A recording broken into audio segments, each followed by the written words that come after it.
hedder Karina, og jeg er 28, og jeg spiller fløjte, bor i København, så pendler til Odense hver dag, og bliver kandidat her til sommer.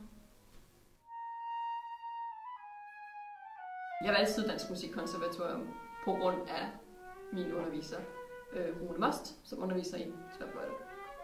Det var udelukkende derfor. Han var den, jeg gerne ville have.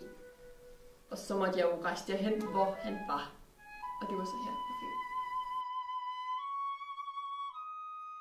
Hovedfagsundervisningen foregår ved, at det er soloundervisning for det meste. Vi har en time og et kvarter her på kandidaten. Cirka en gang om ugen. Hovedfagsundervisere planlægger det sådan lidt afhængig af de andre jobs, de jo også har, der skal passes. Og så præsenterer man et stykke, man nu har arbejdet på.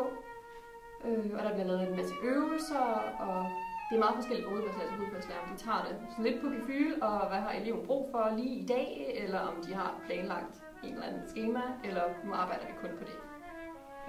Men ellers så er det sådan ret meget fokus på dit stykke musik. Du skal for eksempel optræde til en soirée, så der er meget forberedelse med det. Det sociale miljø, det er super godt.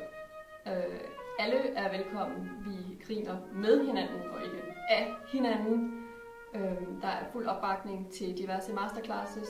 Det er lige meget, om du lige laver en kæmpe brøler midt på scenen. Fordi det gør de fleste på et eller andet tidspunkt. Så der er ikke nogen, altså der er konkurrence, selvfølgelig er der det, men det er med en vis form for venlighed. Helt sikkert.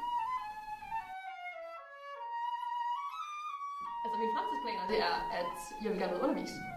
Det synes jeg er enormt fascinerende med elever og se deres udvikling, og de kan få rigtig, rigtig mange andre ting ud af musikundervisning, end bare at lære at spille et instrument. Så helt sikkert undervisning og kammermusik.